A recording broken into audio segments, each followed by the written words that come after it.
بسیار خوشحالم که در جلسه سوم از خوانش تروما در خدمت شما عزیزان هستم و بسیار برای من مایه امیدواریه که میبینم اینقدر عزیزان نسبت به مفهوم تروما و اینکه خب اصلا این ترومای لعنتی که همه جا دارن در موردش صحبت میکنن چیه و چجوری کار میکنه که حالا سعی بکنیم که چه در زندگی شخصیمون چه در درک پدیده های اجتماعی و اگر هم که روانشناس و بالینگر هستیم در کار بالینیمون به ما کمک بکنه.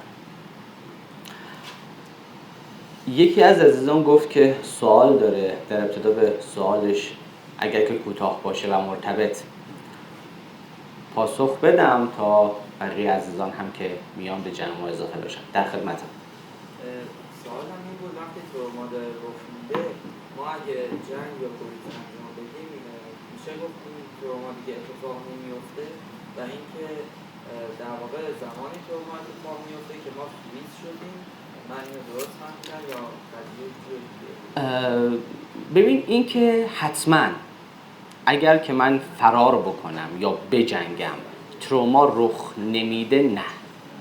اما یکی از عواملی که میتونه در شکل گیری تروما تأثیر جدی داشته باشه همینه که من نمیتونم فرار کنم، یعنی گیر میفتم، درسته؟ پس پاسخ فریز شدگی در من ایجاد میشه. اما اینکه حتما اگر که بتونم پاسخ بدم و فرار کنم و مقابله کنم باعث میشه تروما در من شکل نگیره، نه، اینطور نیست. خیلی وقتا من خودم عامل اون تروما هستم، خود من عامل هستم در شکل گیری برخی از رفتارها. خیلی خوب، بپردازیم به ادامه مبحثمون. توی این جلسه برخلاف جلسات قبلی، برخلاف 2 جلسه قبل، یک کمی مباحثمون جدی‌تر میشه، یک کمی مباحثمون به زبان ساده سخت‌تر میشه، چون قراره که بپردازیم به نوروساینس، یعنی بپردازیم به این که خب حالا در مغز چه اتفاقی میفته. این توده ژلاتینی که نهایتاً 1.5 کیلو وزن داره و تمامی عملکرد روانی ما وابسته به این توده است، چه اتفاقاتی براش میفته. و اصلا بذارید اینطور بگم، تا پیش از این که پژوهش‌های عصب شناختی شکل بگیره و به ما بینش بده در مورد عملکرد مغز، ما اصلا اطلاعات چندانی در مورد تروما نداشتیم، نمیتونستیم سازوکار تروما رو بفهمیم. نظریاتی که وجود داشت، نظریات روانشناختی، نظریات شخصیت، نظریات درمان، به ما کمک نمیکرد که بتونیم این پدیده رو تبیین کنیم. هر جاشو میگرفتیم یه سر دیگهش میموند. اما زمانی که انقلاب شناختی و حتی از اون فراتر شکلگیری علوم شناختی در واقع در دنیای علم ایجاد شد، رقم خورد، تازه از اونجا بود که ما تونستیم بفهمیم خب اوکی این مغز داره چجوری کار میکنه. تازه اونجا بود که تونستیم تناقض‌ها در عملکرد مغز رو بفهمیم. اونجا بود که تونستیم بفهمیم این مغزی که اینقدر بهش افتخار میکنیم و میگیم به خاطر این مغز ما اشرف مخلوقات هستیم، چه حجمی از باگ داره، چقدر ایراد داره توش. یک کتابی هست اسمش دقیقاً یادم نیست، اما پیرامون این صحبت میکنه که این مغزی که اینقدر ما بهش افتخار میکنیم مجموعه ای از باگ‌ها، ایرادها و خطاهاست. اگه اشتباه نکرده باشم اسمش این بود: مغز کولاژ تکامل. کولاژ میدونه دیگه، یک هنریه که تکه هایی از در واقع بافت ها رو کنار هم میذارن و یک اثر هنری خلق میکنن. فکر میکنم اسمش این بود، من سالیان پیش این کتاب خوندم. مغز کولاژ تکامل، یعنی تکامل هر جایی که لازم داشته یه تیکه‌ای برداشته بود، این چقدر خوبه، این به کار میاد، من این استفادهش میکنم. مثل اون مثال مشهدی که میگن رفته جهنم، میگه پس ما یک موز ورمه درم. آره اینجا مغزم دقیقاً همینه، میگه این چقدر خوبه، این به کار میاد، پس من اینو برمیدارم، این در مسیر تکامل به کار من میاد. و اصولاً تکامل و فرایند تکامل یک فرایند پراگماتیستیه. اصلا اونجا به این نمیپردازه که چه چیزی عقلانی است، چه چیزی درست است، چه چیزی منطقی است. نه، چه چیزی کار میکنه، چه چیزی جواب میده، چه چیزی به من کمک میکنه که بقا داشته باشم. پس از زمانی که پژوهش‌های علوم شناختی و عصب شناختی شکل گرفت، ما تونستیم به فهم بهتری از تروما دست پیدا کنیم. احتمالاً خوندن کتاب این 3 فصل، یعنی فصل 3، 4، 5 و 6 احتمالاً کمی براتون سخت بوده. اذیت شدید، یه سری جاهاشو متوجه نشدید، یه جاهای ترجمه یاری نکرده که خب داره چی میگه، یعنی چی؟ این همه تا پیش از این مباحث قشنگ بود، بعد یهو پرید توی یک استخری که من اصلا نمیدونم داره در مورد چه چیزی صحبت میکنه. من سعیم اینه که توی این جلسه به تبیین این موضوع بپردازم و در واقع بتونیم عصب شناسی رو گره بزنیم به تجربیات روزمره‌مون. خب میدونیم که یکی از ویژگی‌های تروما فلشبکه. فلشبک چیه؟ فلشبک انگار که اون خاطره تروما دوباره داره اتفاق میفته، دوباره داره رقم میخوره. ما باید بین دو تا مفهوم تمایز قائل بشیم: به یاد آوردن و دوباره زندگی کردن. وقتی چیزی رو به یاد میاری انگار یه فاصله‌ای باهاش داری، ولی وقتی چیزی رو دوباره زندگی میکنی انگار در همون لحظه داره برات رقم میخوره. شما حتما براتون تجربیات این مدلی اتفاق افتاده که احساس میکنید پرت میشید به یک اتفاقی یا یک دوره‌ای از زندگیتون، انگار یک اتفاقی رو، یک لحظه‌ای رو مجدد دارید زندگی میکنید. منظورم تجربیات دژاوو و ژامو نیست مشخصا، نه، منظورم این است که شما چیزی را در گذشته تجربه کرده اید، براتون یک حافظه آشکاره و دوباره همون اتفاق انگار که داره برای شما رقم میخوره. پس فلشبک میشه چی؟ میشه اون قسمتی از تروما که انگار نوارش گیر کرده، هی تکرار میشه. یادتونه در گذشته با CD که کار میکردیم، CD خش داشت، هی برمیگشت از یه تیکه‌ای دوباره. آره فلشبک نقش این رو داره، هی برمیگرده یه تیکه‌ای رو دوباره واسه شما پلی میکنه. و همین پلی شدن تروماست که ما میگیم تروما همیشه در درون فرد زنده است. خب چرا این رقم میخوره؟ یک اتفاق ناگواری تموم شده، رفت. میگن دیگه گذشته تموم شده، منم میدونم تموم شده. چی میشه که دوباره برمیگرده؟ چی میشه که هی تکرار میشه؟ این مغز چه چیزی رو باید بفهمه که نمیفهمه؟ خب دقیقا توی این جلسه میخوایم به همین سوال پاسخ بدیم. برای پاسخ به این سوال باید کمی تکه های مغز رو با هم دیگه بشکافیم و بدونیم که هر قسمتی داره چه کاری انجام میده. توی کتابتون اشاره میکنه که میگه آقا ما یه تعدادی از افرادی که دچار تروما بودن رو بردیم زیر اسکنر، مشخصاً fMRI، و از اونها خواستیم که خاطره تروما رو به یاد بیارن. با به یاد آوردن خاطره تروما دیدیم که فعل انفعالاتی در مغز اونها داره رقم میخوره که این تغییرات با عملکرد مغز سالم، با عملکرد مغز همون آدم در وضعیت عادی زمین تا آسمون تفاوت داره. خب چه اتفاقاتی داره رقم میخوره؟ یک، میگه آقا شما یه ساختاری دارید در مغزتون به نام بروکا. بروکا کجاست؟ بروکا تقریبا اینجاست، تقریبا اینجا بیفته. کارش چیه؟ کارش تولید کلامه. کارش همون چیزی که تحت عنوان زبان اکسپرسیو یا زبان بیانی میشناسیم. همین الان که من دارم با شما صحبت میکنم، دارم از چی استفاده میکنم؟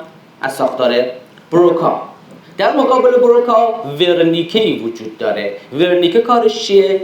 درک کلامه. همین الان که شما دارید به حرفای من گوش میکنید و اینو معنا در واقع دیکود میکنید، رمزگشایی میکنید، شما دارید از ساختار ورنیکه استفاده میکنید. بروکا قسمت بیانی است، ورنیکه قسمت دریافتی. وقتی که بروکا فعال میشه، شما انگار دارید چیزی را که در درون یا در بیرون تجربه کردید توصیف میکنید، بیان میکنید. حالا میگه وقتی این افراد شروع کردن به یاد آوردن اون خاطره تروماتیک، بروکاشون خاموش شد، بروکاشون عملکردش از بین رفت. یعنی چی؟ یعنی اینکه این فرد نمیتونست اون چیزی که تجربه کرده رو برای بقیه توصیف کنه. چی شد؟ چه اتفاقی افتاد؟ نمیتونم، ندارم. چون دقیقاً در لحظه‌ای که اون اتفاق وحشتناک داره رقم میخوره، بروکا خاموش میشه. پس بیان امکان نداره. اصلا میگن تروما پدیده است غیر زبانی. بذارید این مثال خیلی ملموس‌تر بزنم. گاهی خود شده شما یه احساساتی تجربه میکنی، بعد بهت میگن چته، میگی نمیدونم یه چیزیم هست ولی نمیتونم بگم چمه. آره؟ حالا همینو بزرگش کنید، پررنگش کنید، میشه تروما، میشه عدم توانایی در بیان و توصیف تروما. انگار اون بروکای همراهی نمیکنه. و دیدید که توی فیلم ها وقتی نشون میده که یک فردی توی شوکه، یک فردی دچار تروما شده، دیدید توی چه وضعیتیه. مثلا شاهد یک تصادف وحشتناک بوده، شاهد یک قتل فجیع بوده، انگار توی آمبولانس نشسته، یه پتو هم انداختن روش، یه مثلا نوشیدنی هم دادن دستش و این اینجوریه. هرچی باش صحبت میکنن حرفی نمیتونه بزنه، تماما سکوته. بروکا کار نمیکنه، توصیف امکان نداره. و زمانی که ما نمیتوانیم پدیده ای رو توصیف کنیم، در دنیای ذهنی خودمون گرفتار میشیم، انگار زندانی ذهن میشیم و همونجاست که احساس میکنیم از تمام دنیا جدا شدیم. همونجاست که احساس میکنیم هیچ کسی قادر به فهمیدن آنچه که در درون من میگذره نیست. و بعد همونجاست که خود کتاب هم به درستی اشاره میکنه، میگه آقا شما یا اون تروما رو تجربه کردی و میفهمیش، یا تجربه نکردی و نمیفهمیش. یا از ما هستی یا از ما نیستی، یا خودی یا غیر خودی. و هر کسی که تجربه کرده خودیه، هر کسی که تجربه نکرده غیر خودیه. اونی هم که غیر خودیه قابل اعتماد نیست. این چقدر گسترش پیدا کرد. پس یک، بروکا خاموش میشه، بیان از بین میره، من در دنیای درونی خودم زندانی میشم.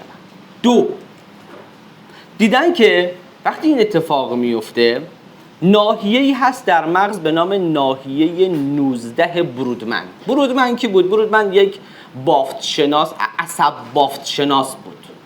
میومد ساختارهای عصبی رو جدا میکرد از هم دیگه، ببینه که آقا مثلا بافت این تیکه با این تیکه فرق میکنه یا نه. بر اساس تفاوت بافتاری مغز میومدن تقسیم بندی میکردن.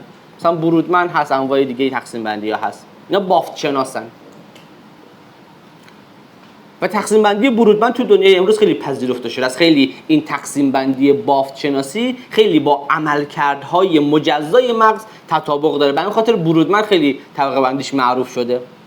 اونای برودمن میگه شما در لوب پس سری یا لوب اکسیپیتال که میدونیم مسئول دریافت اطلاعات بینایی، وقتی اطلاعات بینایی داره میاد، حالا از کیاسمای اپتیک میگذره و نیورال ترکت و تمام اینها میرسه به اکسیپیتال. این اکسیپیتال مسئول دریافت اطلاعات بینایی و معنا دادن و ثبت کردن اطلاعات بیناییه.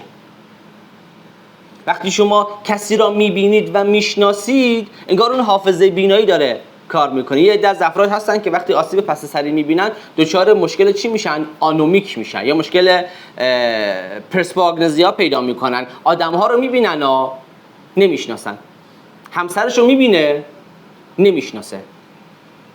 مارک سولز کتابی داره به نام مردی که زنش را با کلاهش اشتباه گرفت. اون دقیقاً داره در مورد همچین پدیده‌ای صحبت میکنه. پس این لوب اکسیپیتال مسئول دریافت اطلاعات بینایی، دریافت معنا دادن و ثبت خاطره. حالا میگه چی؟ میگه این یک ناحیه هست به نام ناحیه 19 که این زمانی فعال میشه که من یه چیزی رو برای اولین بار میبینم. وقتی شما چیزی را برای اولین بار میبینید، این ناحیه 19 برودبند شما فعال میشه، روشن میشه، فعالیتش بیشتر میشه. و میگه جالبه در زمانی که تروما داره اتفاق میفته این ناحیه فعال میشه. یعنی چی؟ یعنی انگار که برای اولین بار از شما دارید با چنین صحنه‌ای مواجه میشید. پس خیلی زنده است، خیلی تر و تازه است، خیلی بکره، خیلی نابه، در لحظه داره اتفاق میفته. اتفاق دیگه‌ای که میفته چیه؟ اتفاق دیگه‌ای که میفته اینه. میگه نیمکره راست فعال میشه، پرکار، و نیمکره چپ خاموش میشه. نیمکره چپ همون جاییه که بروکا قرار گرفته. نیمکره چپ خاموش میشه. خب چرا اینو داره میگه؟ اینجا برای اینکه بتونم کامل باز کنم و متوجه بشید که اصل ماجرا چیه، مجبورم که دست شما رو بگیرم با همدیگه بریم در یک سرزمین دیگه، در یک نظریه دیگه که حالا تو کتاب اصلا اشاره نشده. روانپزشک، عصبشناس و فیلسوفی هست به نام آقای ایان مک گیلکریست. ایشون انگلیسیه، استاد دانشگاه آکسفورد هم هست فکر می‌کنم اگه اشتباه نکرده باشم، و متاسفانه هیچ کدوم از آثارش هم به فارسی ترجمه نشده. بی‌نظیره کارهاش، بی‌نظیره. یعنی آنقدر آثاری که ایشون نوشته پرمغزه و واقعاً به یک معنا فیلسوفه که نوع نگاه شما رو به دنیا عوض میکنه. قصدش هم همینه. بر اساس پژوهش‌های عصب شناختی که انجام داده میگه آقا شما 2 تا نیمکره داری و این 2 تا نیمکره یعنی 2 تا دنیای متفاوت، نیمکره چپ و نیمکره راست. ایشون معتقده چی؟ ایشون و تمام کسانی که دارن در زمینه اینترپرسونال نیوروبیولوژی کار میکنن، جلسه قبل توضیح دادم خدمتتون، یک اعتقادی دارن. خیلی حرف جالبیه و بعد اگر که به عمق مطلب بپردازید میبینید که خیلی بینش افزاست. میگه بیماری روانی ناشی از عدم ارتباط سالم ساختارهای مختلف مغز با یکدیگره. میگه شما مغزت یه عالمه ساختار داره. در ابتدا شما ساختارهای ساب کورتیکال داری و خود کورتکس رو داری. بعد خود قسمت‌های مختلف کورتکس رو داری، لوب‌های مختلف، لوب فرونتال، لوب اکسیپیتال، لوب تمپورال، پریتال. و بعد میگه 2 تا نیمکره داری. پس یک ساب کورتیکال و کورتکس، ساختارهای مختلف در کورتکس، و بعد 2 تا نیمکره با هم. میگه این مجموعه باید بتونه در یک ارتباط سالم با همدیگه کار کنه. وقتی ارتباط اینا با همدیگه قطع میشه، انگار یه ساختاری یه قسمتی ضعیف میشه و کنار گذاشته میشه، دقیقاً اونجاست که بیماری‌های روانی شکل میگیره. این کتاب کودک کامل مغز که جلسه پیش معرفی کردم دقیقاً اشاره به همین مفهوم داره. پس بیماری روانی ناشی از عدم ارتباط سالم میان ساختارهای مختلف مغز. حالا میگه این 2 تا نیمکره وجود داره. آقای مک‌گیلکریست میگه 2 تا نیمکره وجود داره. هر کدوم از این نیمکره ها انگار یک دنیای متفاوت رو دارن واسه ما خلق میکنن. انگار 2 تا آدم متفاوتن. نیمکره راست نیمکره احساسیه، نیمکره عینی با محسوسات و ملموسات سر و کار داره، در زمان حال زندگی میکنه، شهودی، خلاق، هنری، کلنگر، وصل به دنیاست، همه پدیده ها رو در ارتباط با هم میبینه. نیمکره چپ تحلیلیه، جزئی نگره، سعی میکنه همه پدیده ها رو از همدیگه جدا کنه. در پی اینه که تا میتونه یاد بگیره چطور میشه پدیده ها رو دستکاری کرد، چطور میشه یه چیزی رو برداشت اینو چطور میشه تجزیه تحلیلش کرد، تیکه پارش کرد، چطور میشه اینو دستکاریش کرد. زمان محوره، توالی محوره، وصل به اعداد و ارقام و فکت هاست، با اینها سر و کار داره. و حالا میگه چی؟ مگلکریس ادعای خیلی بزرگی میکنه، میگه آقا این همه بحران بشری که ما داریم در دنیا باش سر کله میزنیم، بحرانی مثل فقر، بحرانی مثل مشکلات آب و هوایی، مشکل کمبود منابع، میگه این همه مشکلی که ما داریم باش سر کله میزنیم ناشی از اینه که در دنیای مدرن ما همواره مغزمون و عملکرد مغزمون افتاده سمت چپ، از نیمکره راستمون استفاده نمی کنیم. و این در حالیه که میگه یک مغز سالم، میگه هر جایی که میبینی آدم ها نمیتوانند با همدیگه ارتباط درست برقرار کنن، احتمالاً به این خاطره که از نیمکره راستشون استفاده نمیکنن. هر سازمانی، هر جامعه‌ای، هر فردی، یک مغز سالم مغزی که از این دوتا نیمکره استفاده میکنه. چجوری؟ میگه آقا اول باید نیمکره راستت فعال بشه که بتونی پدیده ها رو در تعامل با هم ببینی، یه پدیده رو جدا نکنی. الان مثلا میگم آقا ما بحران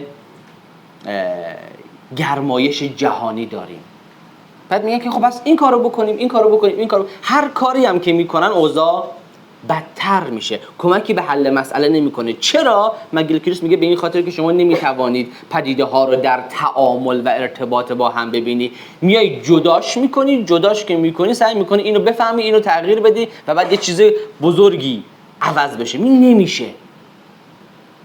میگه بحران بشریت به این خاطره که هممون افتادیم تو نیمکره چپ. میگه اول بعد نیمکره راستت فعال بشه، پدیده‌ای رو به صورت کلی و یکپارچه ببینی، بعد اطلاعات رو بده به نیمکره چپ، نیمکره چپت فعال بشه که بتونی اون پدیده‌ای که انسان میتونه روش کار بکنه رو تجزیه و تحلیل بکنه. بعد میگه باز دوباره تجزیه و تحلیل رو بده به نیمکره راست، ببینه این کارهایی که میخواد بکنه پیامدش چی میشه، چه تأثیراتی در کل میذاره.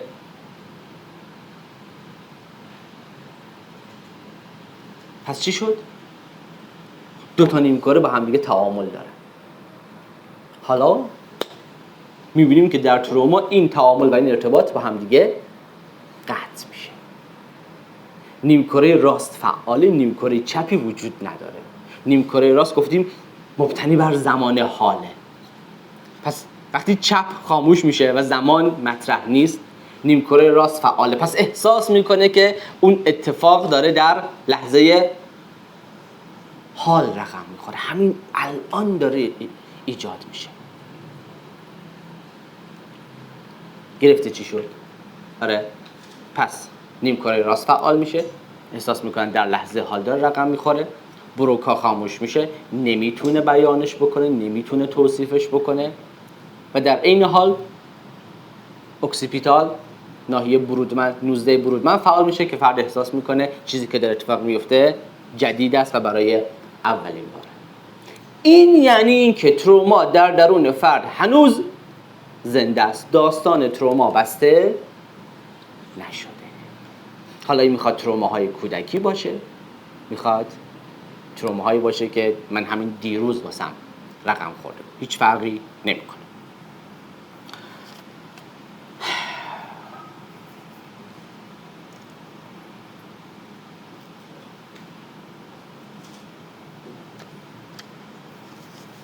تا اینجا سوال؟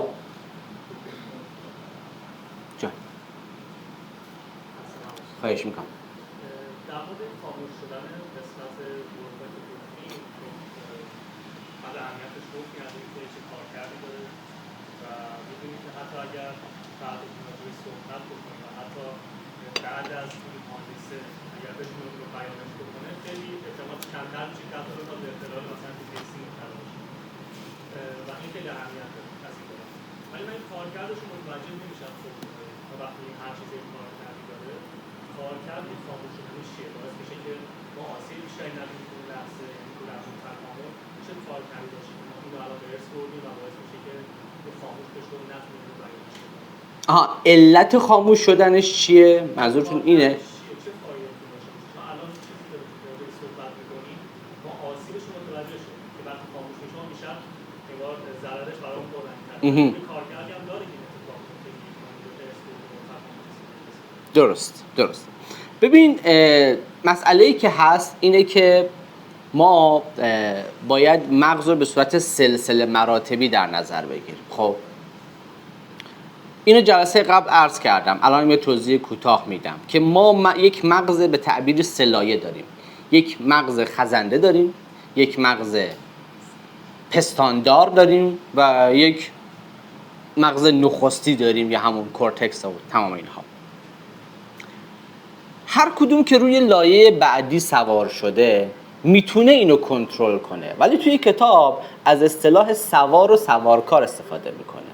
خب میگه وقتی که همه چیز آرومه این سوار خیلی راحت میتونه، این سوارکار خیلی راحت میتونه سوار رو مدیریت کنه، ولی وقتی که اوضاع به هم میریزه، هوا تاریک میشه، هوا ابری میشه، زمانی که حیوانات درنده و وحشی ممکنه که بیان، این اسبه، این سواره چیه؟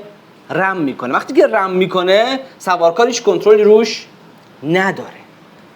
علت این که در واقع وضعیت تروما شما میبینید که ساختارهای بالایی، ساختارهایی که به تعبیر میگن های فانکشن هستن، اونها از کار میفتن، اینه که اون ساختار پایینی به قول خودمون رم کرده، آره، از کنترل خارج میشه.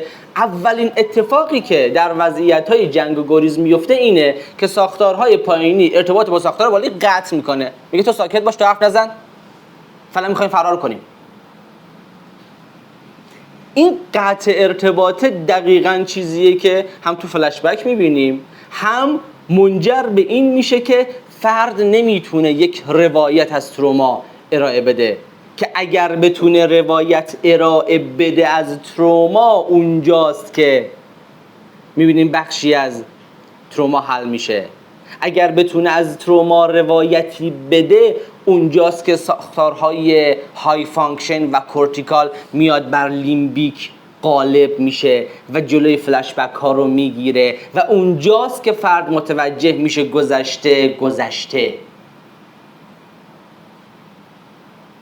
پس این قطع ارتباط است که کمک میکنه به عمل کرد. و میدونی دیگه در وضعیت‌های فایت و فلایت ما چیکار میکنیم؟ ما انرژی رو متمرکز میکنیم دیگه، یعنی انرژی از جاهایی که نیاز نیست گرفته میشه میده به جاهایی که نیاز هست. در وضعیت فایت و فلایت خیلی مهم نیست که آقا شما کورتکست کار بکنی یا نکنی، باید فرار کنی. پس در نتیجه ساختارهای بالایی خاموش میشوند، انرژی داده میشه به سیستم فایت و فلایت. اوکی بود؟ پس میشه گفت وقتی که روایت انجام میشن فرد میتونه روی صحبت کنه تو اون ارتباط برقرار اون ارتباط برقرار میشه. اصلا بذار اینطور بگم، ما یک روال جدیدی در فرایندهای تراپی داریم که اصلا برخلاف آن چیزی است که ما به عنوان روان درمانی میشناسیم. اونم هنر درمانیه. Expressive Art Therapy. هنر درمانی بیانگر. هنر درمانی بیانگر چیکار میکنه؟ میاد دور میزنه.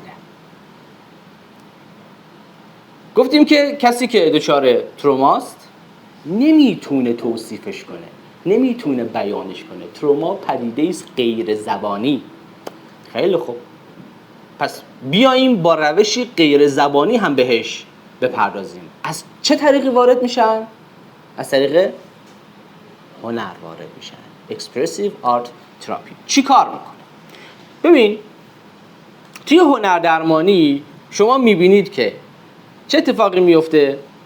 نیمکره راست فعال میشه و حالا این نیمکره راست میتونه بیان کنه آن چیزی که براش اتفاق افتاده. پس اون چیزی که بیان نشدنی بوده رو حالا میتونه بیان کنه. یک. دو، آن چیزی که برای فرد رقم خورده پدیده شرم‌آور بوده، همیشه سعی میکرده پنهانش کنه، حالا میگه بیا بیانش کن و این تبدیل میشه به یک اثر هنری، تبدیل میشه به یک اثر ارزشمند. پس شرم‌زدایی صورت میگیره. اتفاق دیگه ای که میفته چیه؟ اینی که تروما همیشه منو کنترل میکنه، حالا که من دارم با استفاده از هنر بیانش میکنم من روش کنترل دارم. و در نهایت چی؟ در نهایت اینه که به ما کمک میکنه اون روایتی که از تروما داشتیم رو یک پارچه کنیم. و اصلا پژوهش‌های عصب شناختی اینو نشون داده که میتونه منجر به ارتباط وسیع‌تر بین ساختارهای مختلف مغزی بشه. و هنردرمانی شامل چی میشه؟ میدونید؟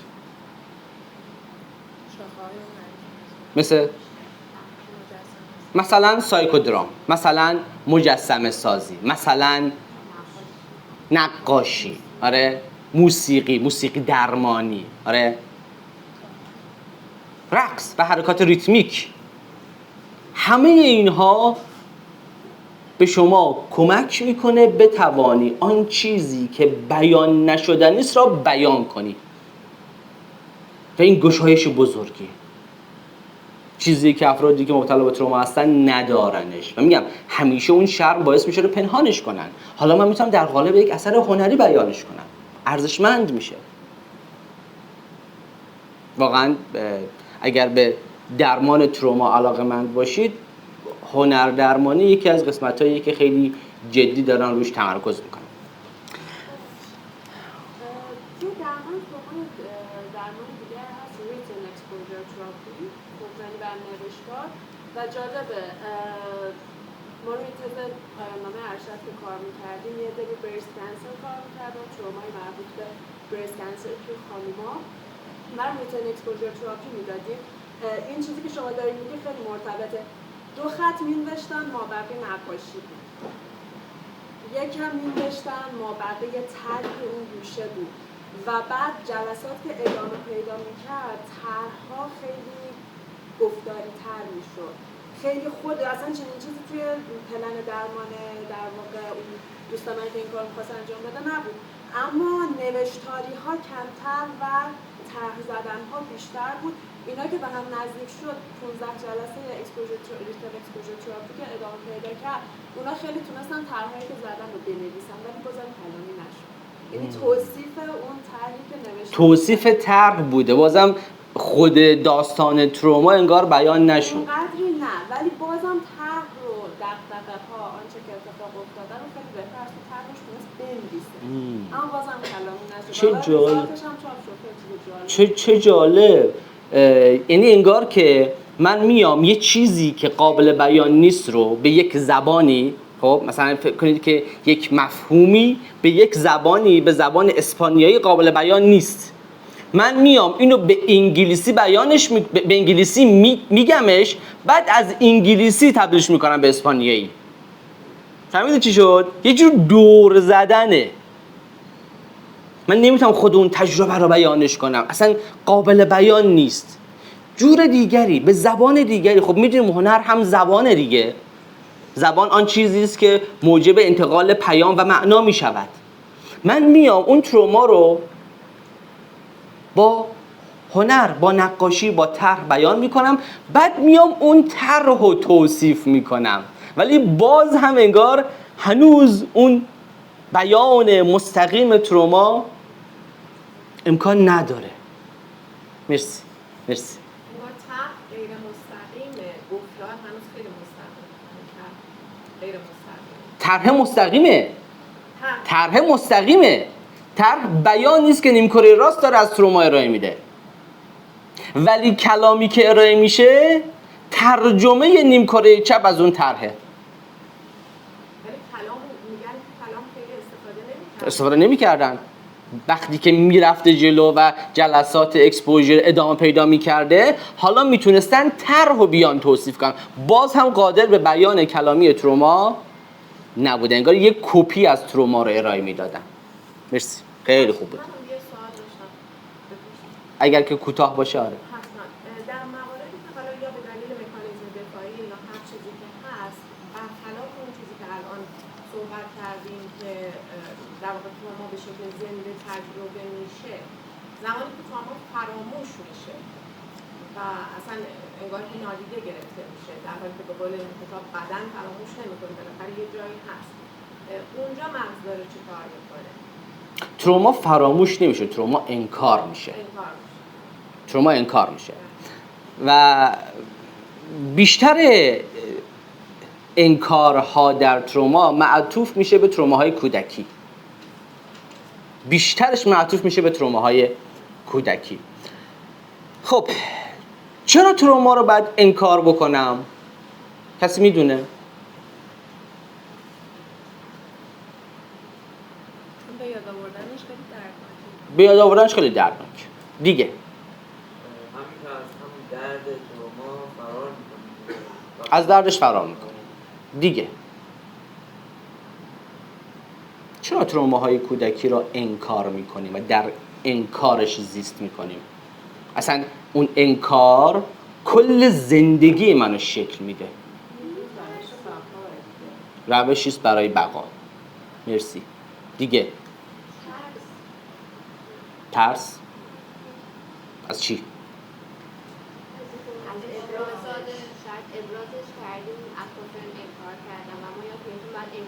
ابراز کردیم، اطرافیان انکار کردن، مجبور شدیم آره. یا حتی مجبور شدیم که داستان دیگه‌ای برای خودمون بگیم. شاید مجبور شدیم اون وضعیت‌هایی که تحت عنوان تجزیه میشناسیمش، شاید مجبور شدیم اون داستان رو از زندگیمون بندازیم بیرون. شاید مجبور شدیم یک شخصیت جدید برای خودمون بسازیم. حتما شما فیلم اسپلیت رو دیدید. آره؟ فیلم اسپلیت رو ببینید. حالا هالیوودی شده، خیلی اغراق شده توش، ولی اونجا داره اختلال هویت تجزیه‌ای، قدیم بهش میگفتن شخصیت چندگانه، اونو داره اونجا توضیح میده، به تصویر میکشه. میگم خیلی هالیوودی شده، ولی برای اینکه بدونید اختلال هویت تجزیه‌ای چیه کمک میکنه. در درون من انگار چند تا آدم دارن زندگی میکنن. چرا این تجزیه صورت میگیره؟ در زمانی که من توی خونم و خدایان که پدر و مادرم هستن دارن به من آسیب میزنن و من نمیتونم از اون خونه فرار کنم، هیچ راه فرار دیگه ای ندارم، تنها کاری که میتونم بکنم چیه؟ اینه که ناپدید بشم. دیدید بعضی از بچه‌ها میگن من دوست دارم نامرئی بشم کسی منو نبینه. واقعا بچه تو اون لحظه دوست داره ناپدید بشه، نامرئی بشه. پس تجزیه میکنه، پس با واقعیت قطع ارتباط میکنه، میره توی دنیای دیگه، قطع ارتباط میکنه، حتی شروع میکنه به ساختن شخصیت‌های خیالی در درون خودش. حالا یک آدم قوی و توانمند و مغرور میسازه که به هیچ کس هیچ نیازی نداره و در زمانهایی که بهش فشار میاد، در زمانهایی که نمیتونه فشار بیرونی رو تحمل کنه، سویچ میکنه روی اون شخصیت و تجزیه در واقع خودش نوعی انکار تروماست. اوکی. چرا انکار میکنیم؟ به دلیل اینکه برای یک کودک باور به این که اشخاص مورد دلبستگیش تنها آدم‌هایی که روی زمین دارن بهش آسیب میزنن بسیار سخته. اینو جلسه قبل هم گفتم که یا من باید بگم من بدم یا باید بگم تو بدی. اگه تو بد باشی خیلی اوضاع خرابتر میشه. پس من بدم، من کارهای بد کردم، من آدم خوبی نیستم و تو مراحل بالاتر انکار میکنم. شما در سطح شناختی و در سطح کورتیکال انکار میکنید، این قابلیت رو دارید، فراموش میکنید، اصلا فراموشی تجزیه‌ای دارید، فراموشش میکنید. ولی متاسفانه ساختارهای ساب کورتیکال شما فراموش نمیکنه و همواره و در هر لحظه داره به اون تروما واکنش نشون میده. شما هی میخوای ساپرس کنی، هی میخوای فشار بیاری، هی میخوای انکار کنی، هی میخوای با تمام علائم و نشانه های تروما مقابله بکنی. لیمبیکت، ساختار پایش تهدیدت، میگه خطر خطر خطر خطر، میگه ساکت شو هیچی نیست، خطر. چی میشه؟ یک جنگ در درون شما اتفاق میفته. این جنگ که اتفاق میفته و متاسفانه هیچ کاری هم نمیتونی برای برون رفت از این جنگ انجام بدی، خودشو به صورت بیماری های جسمانی نشون میده که حالا یه عده‌ای اومدن میگن که آقا اصلا بسیاری از این چیزهایی که ما تحت عنوان بیماری های مزمن میشناسیم، تحت عنوان حتی خیلی از کنسرها، مشکلات گوارشی، مشکلات سیستم ایمنی، فیبرومیالژیا، مشکلات اسکلتی، تمام اینها، میگه این در واقع به خاطر همون جنگه. مغزت میگه، ساب کورتیکال میگه خطر، یه کاری انجام بده، اون یکی میگه نه هیچ نیست، بشین سر جات. ولی وقتی داره به شما اعلان خطر میکنه، همواره داره هورمون‌های استرس، کورتیزول، آدرنالین، اینو همواره داره در بدن شما ترشح میکنه. بدن در وضعیت جنگ و گریزن. ساختارهای ساب کورتیکال در وضعیت جنگ و گریزن. کورتکس میگه آسوده بخوابید، شهر امن و امان است. و این میشود انکار تروما اصولاً خودش رو در قالب مشکلات جسمانی بروز میده. خیلی خوب، اما بریم ببینیم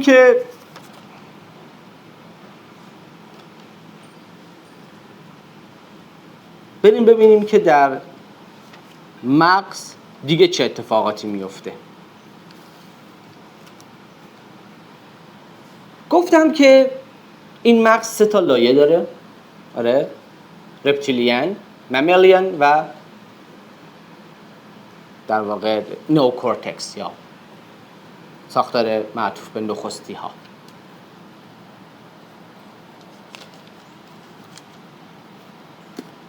ساختار رپتیلیان یا مغز خزنده بهش میگن سرایدار مغز. سرایدار چی کار میکنه؟ سرایدار یک ساختمون سر پا نگه میداره. تمیزش میکنه، مرتبش میکنه، جایی لوله ترکیده باشه درستش میکنه، تأسیساتو میاره، اوکی میکنه. آره، یک ساختمون سر پا نگه میداره. مغز خزنده شما سرایدار مغزتونه. اعمال اصلی و حیاتی رو انجام میده که شما زنده بمونی. لایه بالاتر میشه مغز پستاندار که مهمترین ساختارش ساختار لیمبیکه. لیمبیک چیکار میکنه؟ لیمبیک به ما کمک میکنه که هیجانات مختلف رو تجربه بکنیم. در نتیجه ما به عنوان پستاندار نیاز داریم که بتونیم با لیمبیک طرف مقابلمون ارتباط بگیریم. در نتیجه لیمبیک به ما کمک میکند که بتوانیم تعاملات پیچیده اجتماعی رو مدیریت کنیم. این دوتا با هم دیگه توی کتاب بهشون میگه که ایموشنال برین، میگه مغز هیجانی هن. مغز هیجانی کارش چیه؟ کارش ایجاد رفاه و آسایش برای شماست.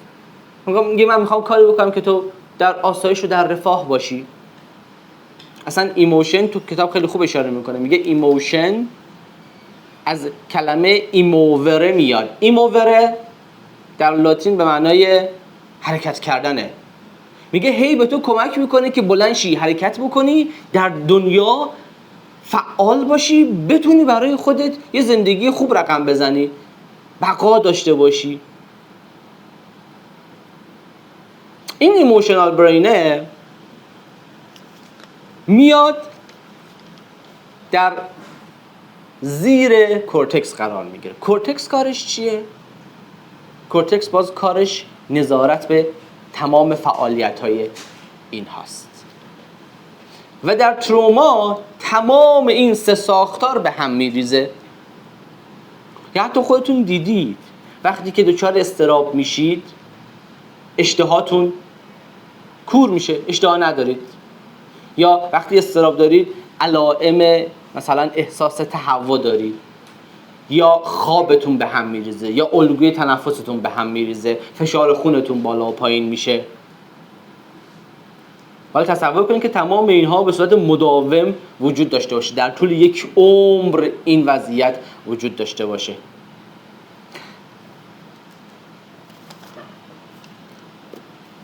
ایموشنال برین و کورتکس باز دوباره ساختار عصبیشون و ساختار عملکرد بیوشیمیشون با هم دیگه فرق میکنه. ایموشنال برین خیلی ساختار ساده‌ای داره، ارتباطاتش ساده است، ولی کورتکس ارتباطاتش پیچیده است و نوع پردازشی که انجام میده متفاوته. مغز هیجانی چیکار میکنه؟ مغز هیجانی بر مبنای مشابهت عمل میکنه،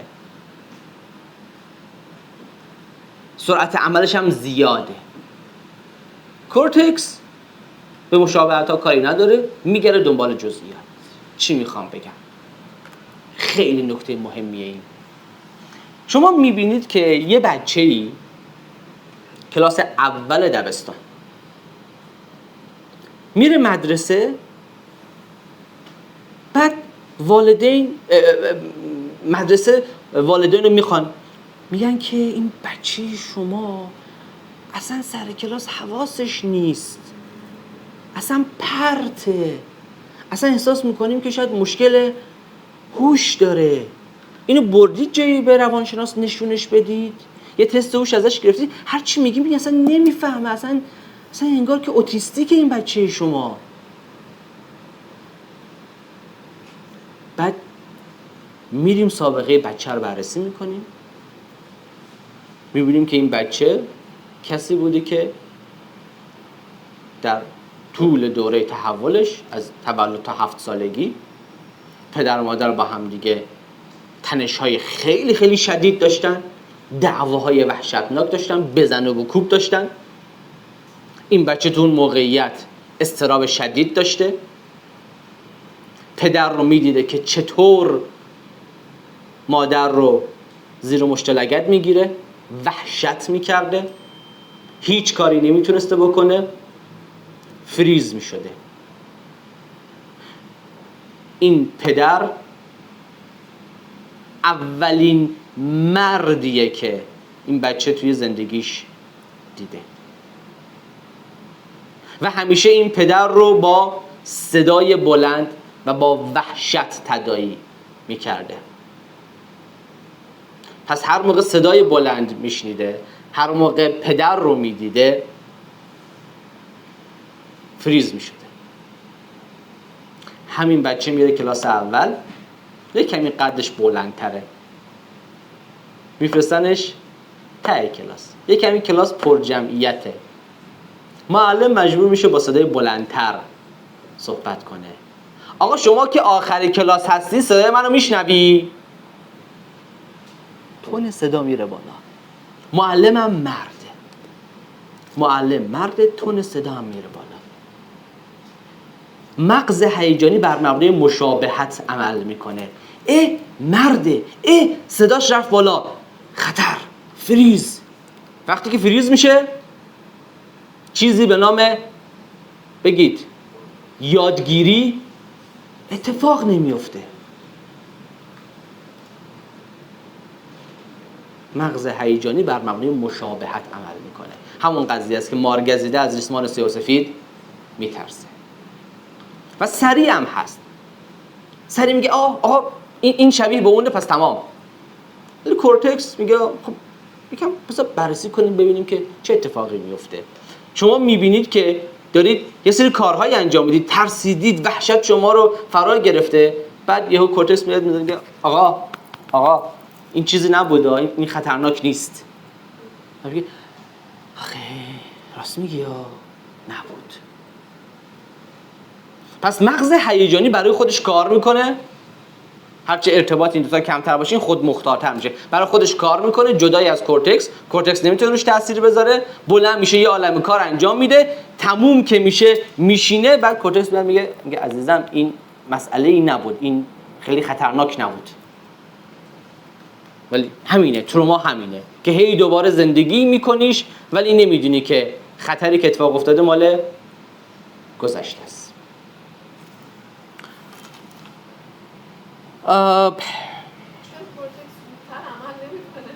چرا کورتکس زودتر عمل نمیکنه؟ به چند دلیل. یک، بذار توضیح بدم.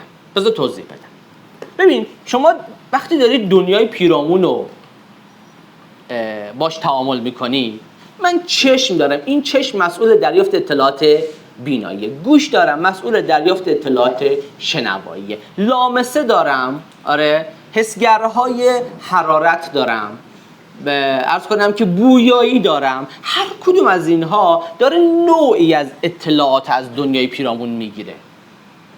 اینا از هم جداست. همه اینها میاد میره توی تالاموس. در تالاموس اینا با هم یک پارچه میشه، یه اطلاعات جدای از همن. آره، من الان میبینم که یه چیزی اینجا داره تکون میخوره، حرکت و به عنوان مثال اطلاعات بینایی در یک قسمت داره دریافت میشه، آره، بویی که داره در یک قسمت، صدایی که ایجاد میکنه در یک قسمت، همه اینا اطلاعات جدای از همن. اینا میان توی تالاموس با هم دیگه یک پارچه میشن. به تالاموس تو کتابتون میگه سرآشپز مغز. میگه سرآشپز چیکار میکنه؟ سرآشپز ور میداره همه موادی که بهش میدن میریزه توی یه دیگ، یه آش برای شما درست میکنه. اون آشه چیه؟ آشه واقعیتی که برای شما داره رقم میخوره. شما میگی اون چیزی که الان داره برای من رقم میخوره، اون توسط تالاموس برای شما ساخته میشه. بعد تالاموس این واقعیتی که برای شما ساخت، این تمام اطلاعات یک پارچه شده، همینا جداست. این واقعیتی که برای شما ساخت حتما میتونید حدس بزنید که چون تالاموس شما با تالاموس بغلیتون فرق میکنه، واقعیتایی که برای شما داره رقم میزنه هم متفاوته. میرید از این مهمونی برمیگرد به فلانی میگه که دیدی اینجوری گفت؟ نه. آره اینجوری گفت، بچه‌م این کارو کرد. نه من اصلا چیزی یادم نمیاد. تالاموسا متفاوتن. بعد تالاموس اطلاعاتی که گرفت یه دست میده بالا، یه اطلاعات هم میده پایین. میده بالا به کی؟ میده به کورتکس. میگه کورتکس جان اینو داشته باش ببینیم که داره در پیرامون چی میگذره. اطلاعاتو از اون طرف هم میده به آمیگدال. میگه آمیگدال اینم یه نگاهی بهش بنداز ببین که ماجرا چیه. آمیگدال که ببخشید فقط داد زدم. آمیگدال همون بادام است. چرا میگم بادامه؟ چون شبیه به بادومه. کارش چیه؟ کارش پایش تهدید، شناسایی تهدید و ایجاد واکنش‌های خشم و ترسه. خشم و ترس. اومدن توی موش‌ها آمیگدالشون رو برداشتن. در موش آمیگدال رو برداشتن. این آقا موشه دیگه از گربه نمیترسید. میذاشتش توی قفس گربه، تازه میرفت دم گربه هم گاز میگرفت. نمیترسید. ترس و خشم توش از بین رفته. این آمیگدال مسئول اینه که پیدا بکنه چه چیزی خطرناک است. اوکی؟ تو کتابتون میگه چیه؟ میگه اسموک دیتکتوره. اسموک دیتکتور همون چیزی که شما توی خونه و آشپزخونه‌هاتون دارید دیگه. اگر که دود احساس بکنه سریع آژیر میزنه، سریع مثلا آب میپاشه، سریع زنگ میزنه به مثلا چه میدونم به آتش نشانی. همین کارا رو میکنه. میگه خطر خطر خطر خطر. یه اطلاعات هم میده با آمیگدال. آمیگدال میگرده تو تمام اطلاعات، میگرده ببینه آیا این چیزی که بهش رسیده خطرناک هست یا نه. من این طرف یه صدای وز ویز میشنوم،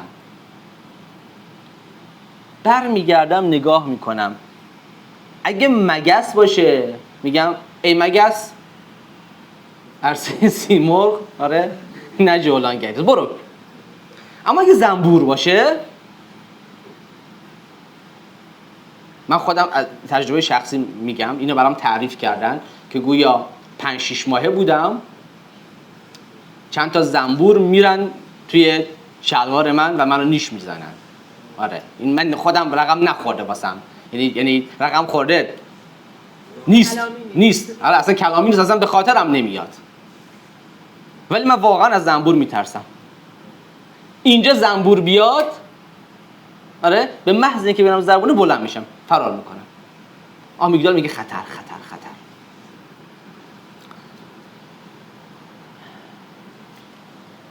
این اطلاعات که میخواد بره به آمیگدال خیلی سریعتر میرسه، چند میلی ثانیه سریعتر میرسه تا برسه به کورتکس. میرسه به کورتکس یه کمی ریلکسه، یعنی اطلاعات که بهش میدی میگه خب عزیزم بذار من عینکمو بزنم، گفتی که به نظر میاد صداهای ویز ویز میاد، میتونه زنبورم نباشه، شاید مثلا مگسی، پشه‌ای، یا اصلا ممکنه که هیچ حیوانی نباشه. خب تجزیه تحلیل میکنه، کنده. آمیگدال که بخشی از همون ساختار هیجانیه میگه ویز ویز زنبور. تفاوت اینه، این چند میلی ثانیه اختلاف وجود داره و این اختلاف یعنی واکنش های متفاوت. شما یهو صدای ویز ویز که میشنوی بلند میشی، من بلند میشم، دور میشم، نگاه میکنم، وقتی که نگاه میکنم هنوزم دارم دنبال زنبور میگردم، به من میگن که بابا هیچی نیست، زنبور نیست، یا آره زنبور نیست.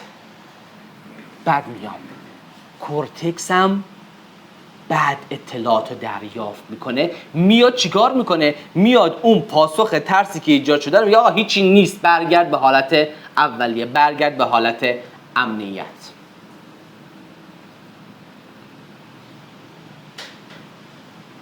گرفتی چی شد؟ پس کورتکس وظیفش نظارته. آره؟ آمیگدال قابلیت نظارت نداره. هر چیزی که همون اسموک دیتکتور، هر بویی که بهش برسه این آلارم میده. آقا شاید خونه آتیش نگرفته، شاید نون گذاشتی که مثلا رو شعله پخشگاه گذاشتی که این نونه یه کمی گرم بشه، حواست نبوده نونه سوخته، بو بلند شده، خونه آتیش نگرفته، اون میگه خطر خطر خطر، هیچ اتفاقی نیفتاده. و ماجرا اینه که در تروما به واسطه این که عملکرد تالاموس مختل میشه، اطلاعات یک پارچه نمیشن، خاطره یک پارچه از تروما نداری. بو، صدا، رنگ، هیجان، شکل، هر کدوم جداگانه ثبت میشن. وقتی جداگانه ثبت میشن، مغز شما دوباره دنبال مشابهت میگرده. من توی جنگ بودم و صدای بمب و خمپاره شنیدم.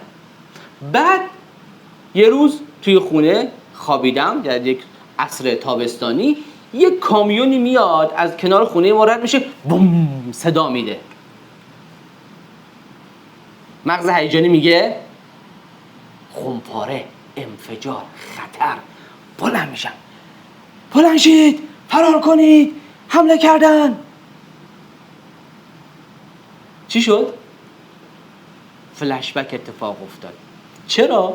چون یک صدای بوم گره خورده با انفجار و همون خودش میتونه راه انداز یک فلشبک باشه.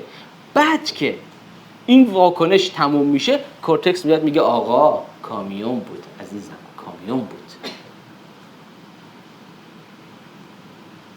یعنی کورتکس نمیتونه، چون هرچه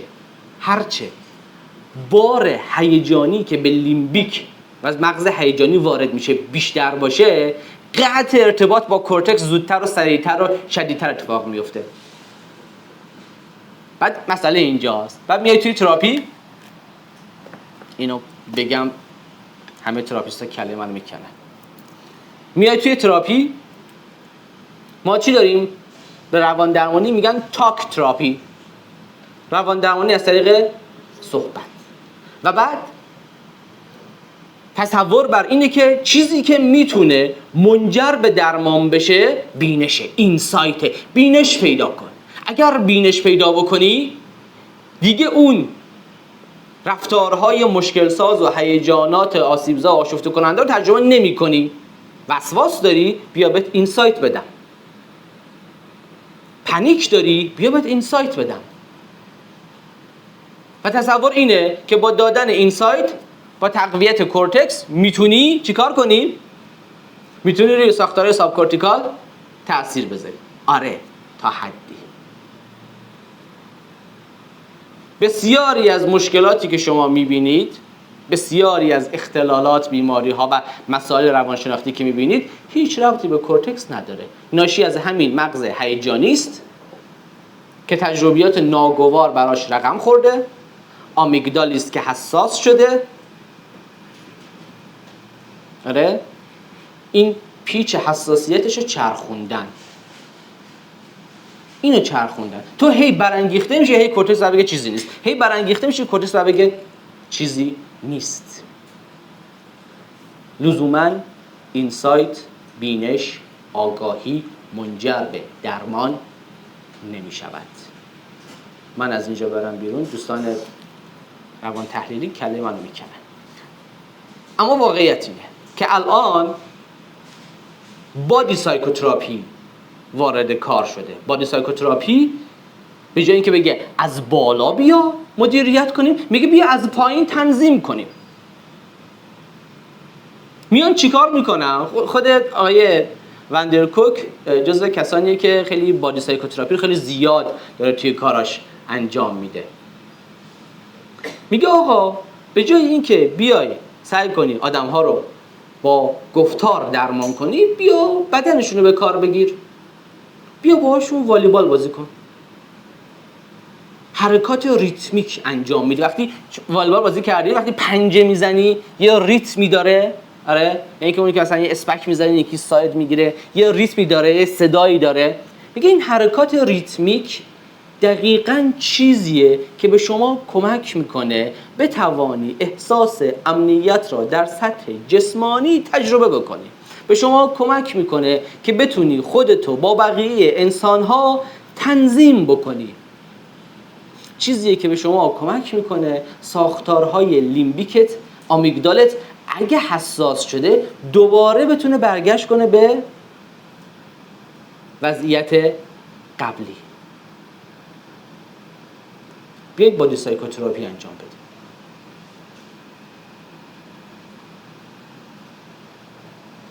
پس کورتکس دیر عمل میکنه، نمیتونیم همون کاری بکنیم که خیلی زود میتونیم قدرتش رو بیشتر بکنیم، ولی انگار مسیر درمان از یک جای دیگه ای میگذره. جلسه پیش شما رو با شخصی آشنا کردم به نام بروس پری. بعد تو خود کتاب حواسم نبود که ازش یاد کرده. آیا بروس پری یک نظریه‌ای داره، میگه آقا وقتی میخواهید با هر انسان آشفته‌ای، اون بچه‌ای که داره گریه میکنه آشفته است، اون بزرگسالی که دچار تروما هم شده اونم آشفته است، میگه هر موقع میخواید با یک فرد آشفته‌ای تعامل کنید باید بتونی یک الگویی رو رعایت کنید. بهش میگن 3R، 3 تا R داره. میگه این 3R رو باید رعایت کنی، در غیر این صورت جواب نمیگیری. میگه یک، regulating، اول به اون آدمه کمک کن بتونه اون آشفتگیشو تنظیم کنه. اینکه شما میبینید بچه‌تون زمین خورده گریه میکنه، میرید بغلش میکنید، نازش میکنید، دارید چیکار میکنید؟ دارید بهش کمک کنید که خودشو ریگولیت کنه، تنظیم کنه، از اون وضعیت آشفتگی خارج بشه. و لزوما این قرار نیست کلامی باشه. 2 میگه ریلیتینگ، حالا که آرومش کردی حالا میتونی باهاش حرف بزنی، حالا میتونی باهاش ارتباط بگیری. و 3 ریزنینگ، میگه حالا که با این بچه صحبت کردی و ارتباط گرفتی، حالا میتونی واسش استدلال بیاری، حالا دریچه های مغزش باز میشه و این کمک میکنه که این سه تا ساختار، آره، خزنده، پستاندار و کورتکس، این کمک میکنه که این سه تا ساختار با همدیگه در تعامل باشن. اول ریگولیت میکنی، انگار داری مغز خزنده رو آروم میکنی، پایش تحتیت آروم میکنی. بعد ریلیتینگ اتفاق میفته، انگار که لیمبیک ها فعال میشون و دارن با همدیگه تعامل میکنن. بعد ریزنینگ اتفاق میفته. وقتی ریزنینگ اتفاق میفته، انگار که این سه تا ساختار در یک تعامل با همدیگه هستند. خیلی وقت‌ها شده شما از یه چیزی نگرانی، از یه چیزی ترسیدی، یه چیزی دلتو شکنده، میری پیش تراپیست درمانگر شناختی رفتاری، CBT کار میکنه، میاد واسه تو کلی استدلال میاره. آره، یا با همدیگه کار میکنین، شواهد میارین، شواهد رد کننده، شواهد تایید کننده، بررسی مزیت، فلان فلان، چقدر فکر منطقیه، چقدر درسته، همه اینا رو میگی. بعد شما میگی که راست میگی، آره حرفتو خیلی قبول دارم، ولی بازم دلم راضی نیست.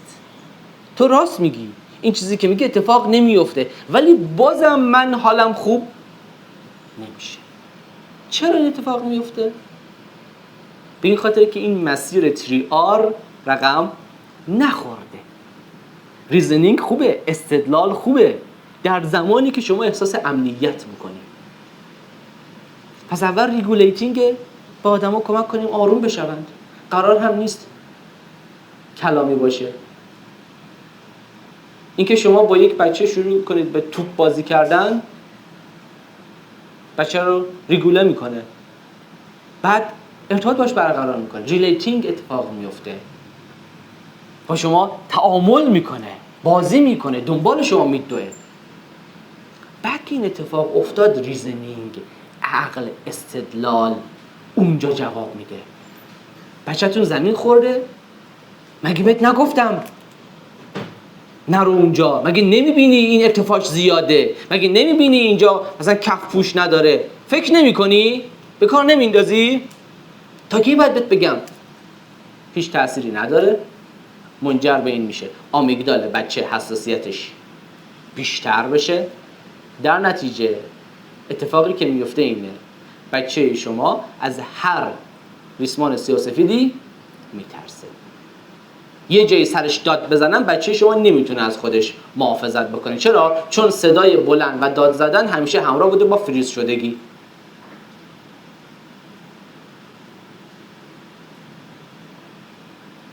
مفهوم بود؟ آره؟ خیلی خوب.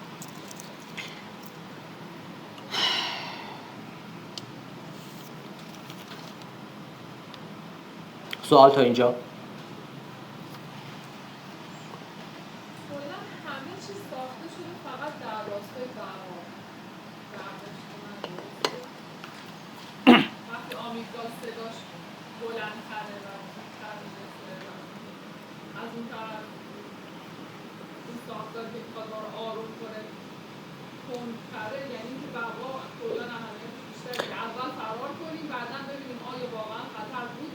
اصلا کلن وظیفه اولیه مغز بقاست. مغز شما تکامل پیدا نکرده که شما مدال آور المپیک بشی. آره، الان بحثش خیلی داغه. یا بری دانشجوی پزشکی بشی. آره، مغز شما برای چنین چیزی تکامل پیدا نکرده. وظیفه اولیش بقا است، همه چیز ثانوی است.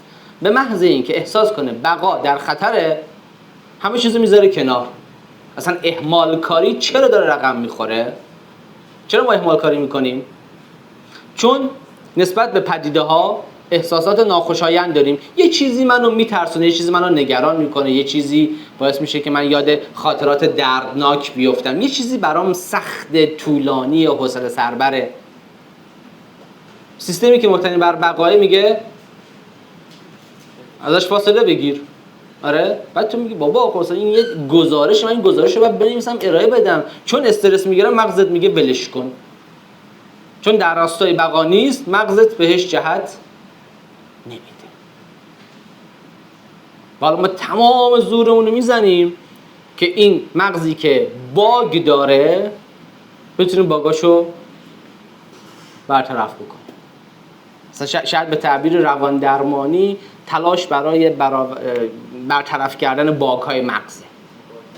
جا توی فرآیند طبق این سلسله مراتبی که گفتیم سکا توی فرآیند تنظیم هیجان الان با ذهنم میرسه خیلی جالبه. ما زور میزنیم که تهش برسونیم به این که اوکی میگیم هیجان فشار سنج نیازه. بله.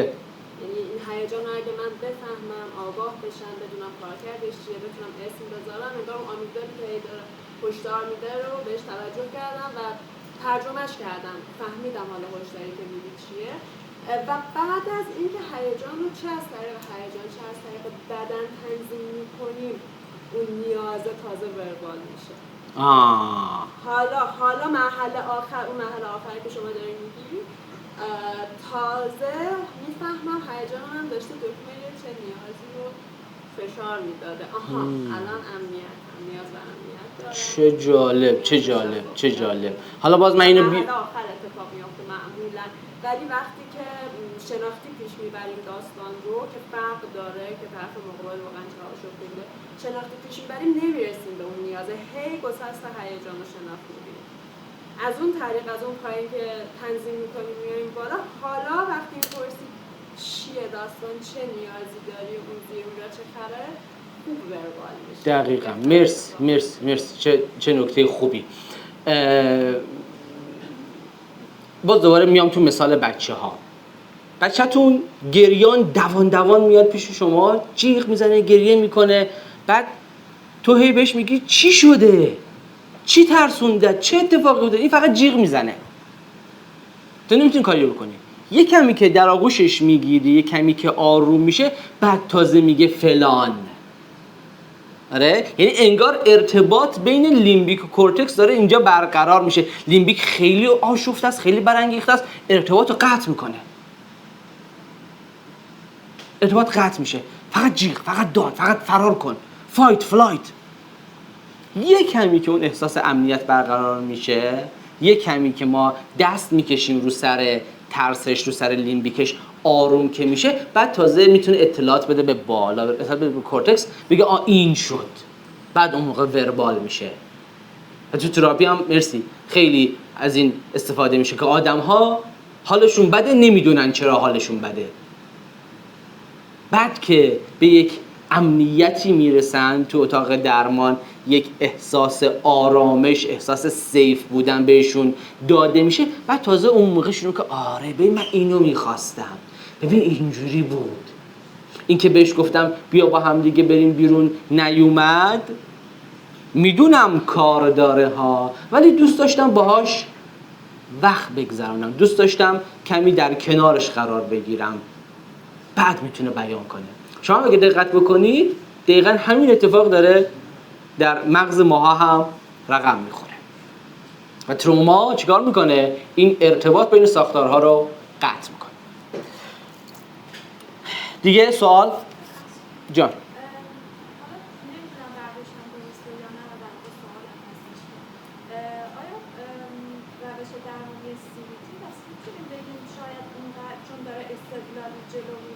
هیچ درمانی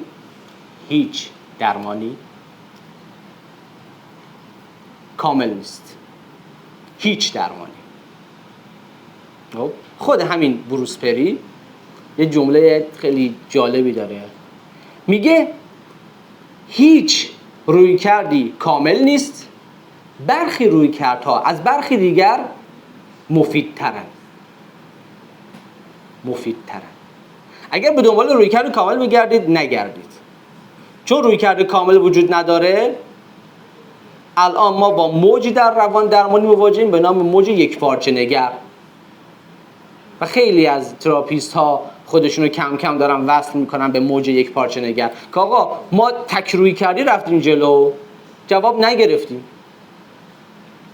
پس مجبور میشم از بقیه رویکردها و مکاتب فکری هم بگیرم اضافه بکنم، چون اون رویکردی که به من داده شده یک قالبه. میبینم که آقا آدما تو این قالب نمیگنجن، یا آدما کوچکتر از این قالبن مجبورم آدما رو بکشم، یا آدم‌ها بزرگتر از قالبن مجبورم آدما رو تو این قالب بچپونم.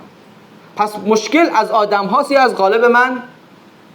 مشکل از قالب منه. پس در نتیجه میرم به این سمت که عینک‌های متفاوتی داشته باشم برای نگاه کردن و الا روی کردی مثل CBT که ما میدانیم اثر بخشیش چقدر زیاده و به عنوان یک رویکرد گلوباله، به عنوان یک رویکردیه که میگن آقا شما حتما باید CBT بلد باشی به عنوان یک بالینگر.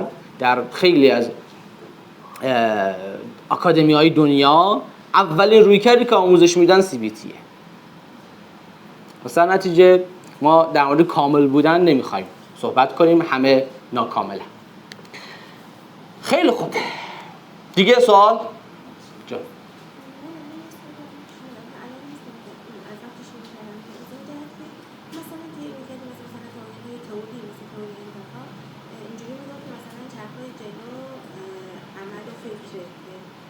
اونا بعد احساس فیزیولوژی انگار پشت بندش میاد.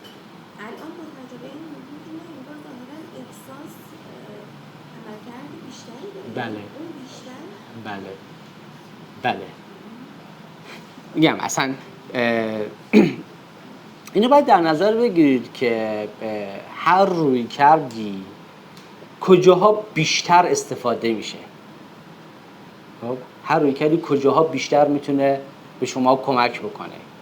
من در یه جایی مجبور میشم با تئوری انتخاب جلو برم چون خیلی بهم کمک میکنه، یه جایی روی کردم و باید عوض بکنم چون نمیتونه به تبیین پدیده یا تغییر دادنش کمکی بکنه.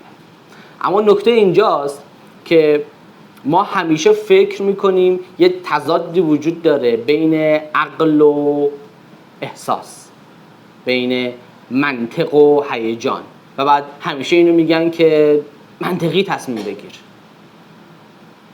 ماجرا اینه که زیربنای استدلال هیجانه. چرا زیربنای استدلال هیجانه؟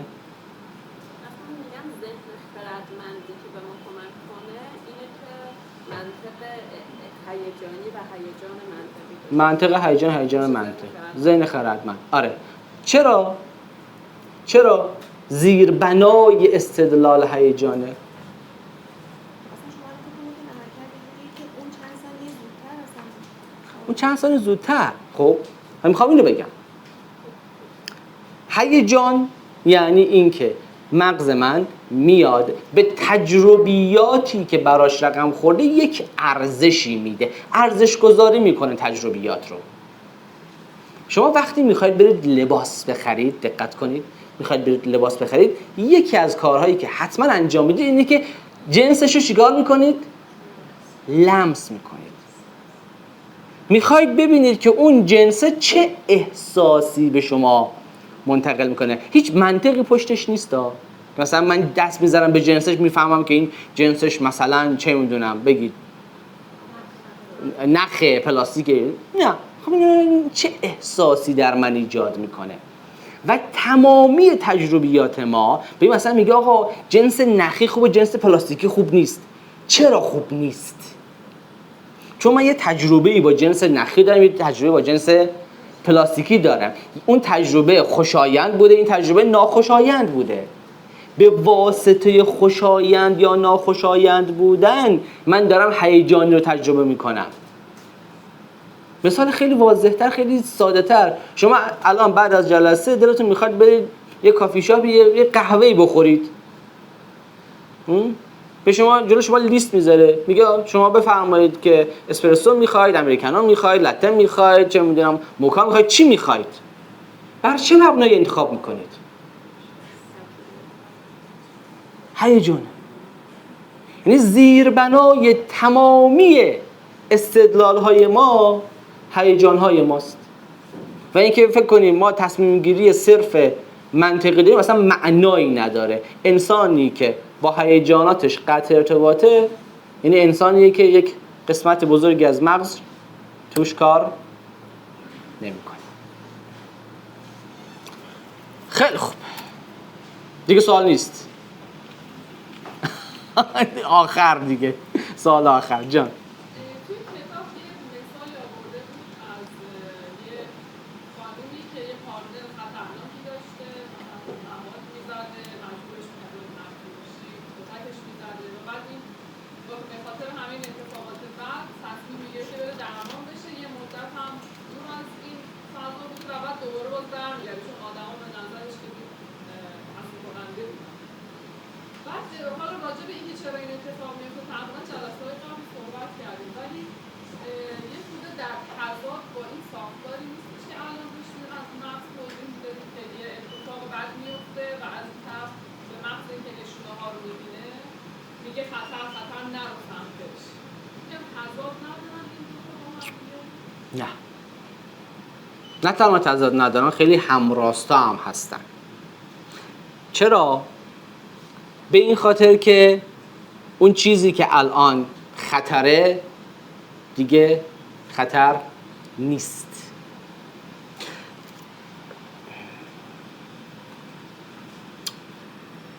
بذار یه چیز بگم شاید کمک میکنه.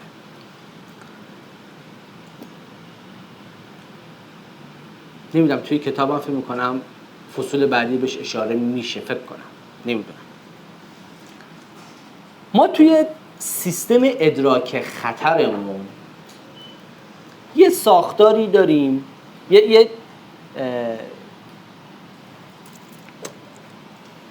چجوری بگم،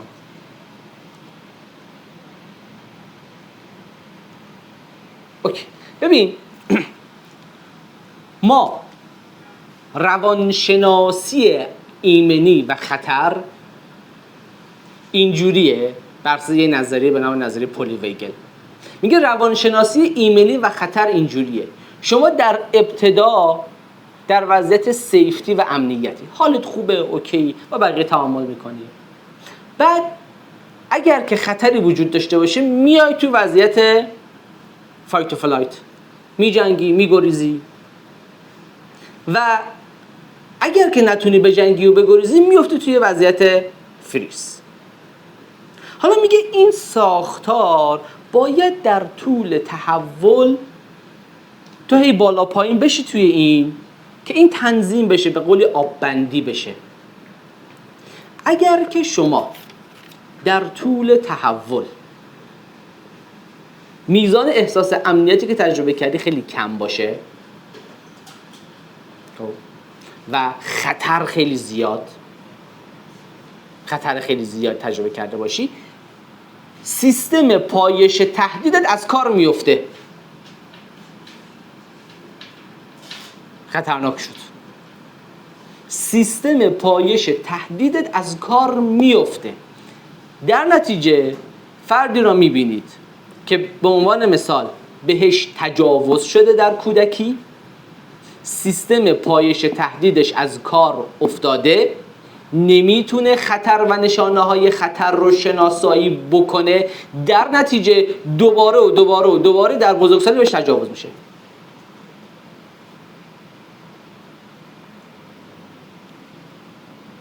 گرفتی چی شد؟ سیستم پایش تهدید که اینجا هی میگیم بیش فعال شده، حساس شده، هر چیزی که میبینه میگه خطر.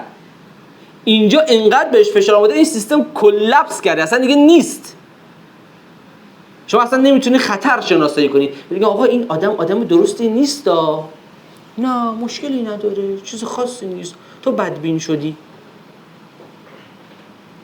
همه یه در و دیوار وجود همینجور شهادت میده که آقای مسئله وجود داره، سیستم پایش تهدیدش کار نمیکنه در اثر تروما.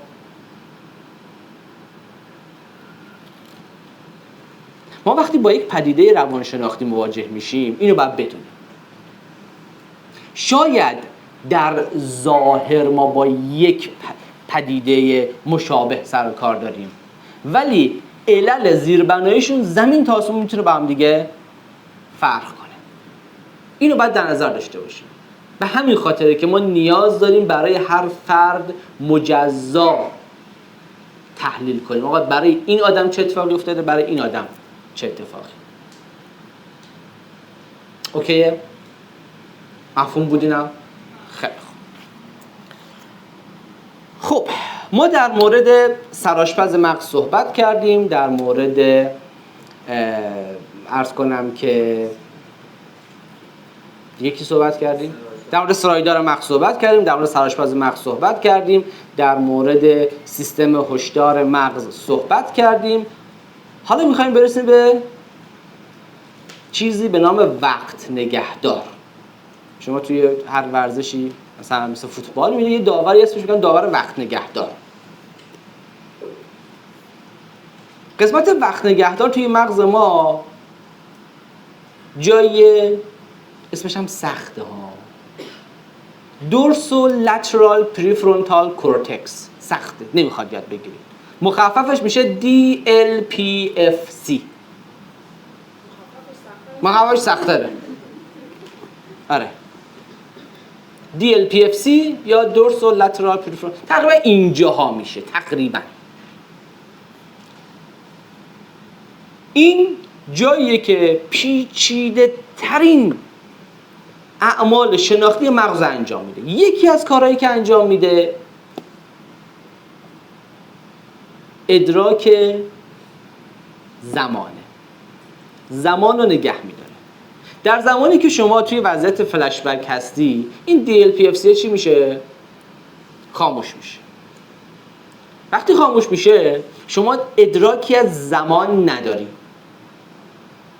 یعنی احساس میکنی در لحظه قراره در لحظه گیر افتادی و ادراکی از زمان نداری دیگه. نمیتونی احساس بکنی که زمان میگذرد یا زمان گذشته است، نه، انگار در یک برشی از زمان شما گیر افتادی. در لحظه‌ای که شما داری تروما رو تجربه میکنی شدیدترین احساسات، شدیدترین ترس ها و احساس میکنی در لحظه گیر افتادی.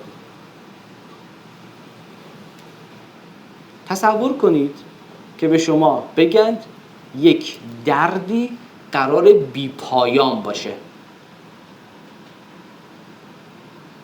براتون حتما رقم خورده. وقتی یه اتفاق ناگواری میفته، وقتی یه رابطه کات میشه، وقتی یه عزیزی رو شما از دست میدید و سوگوارش میشید، در اون لحظات اولیه، روزهای اولیه احساس میکنید این درد و این رنجی که دارید تجربه میکنید این چیه؟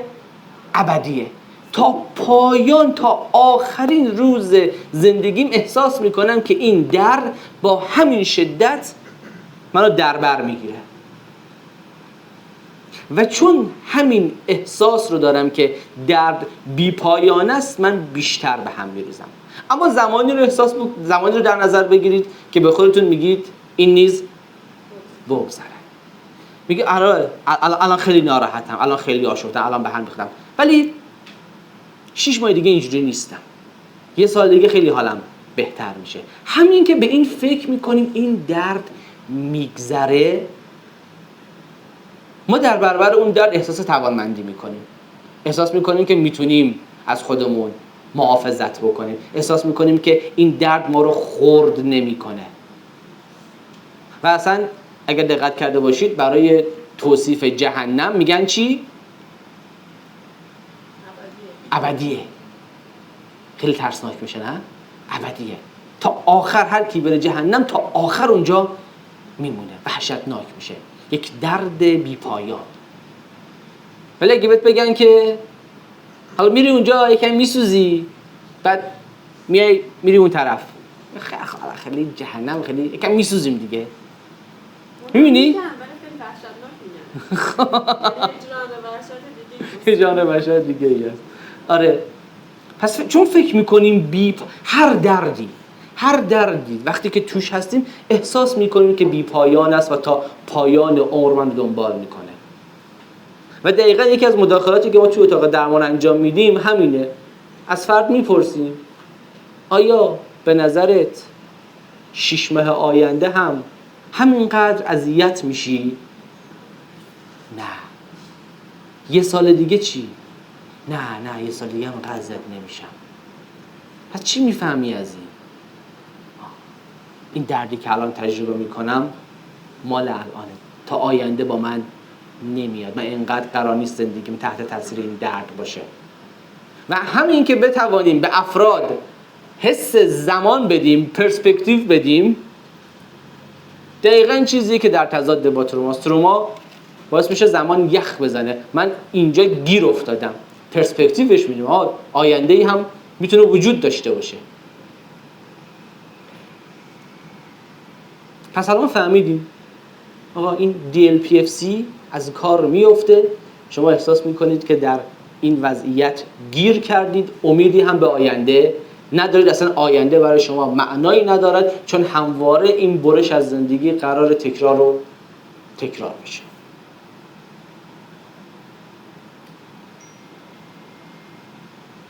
اوکیه؟ خیلی بسیار.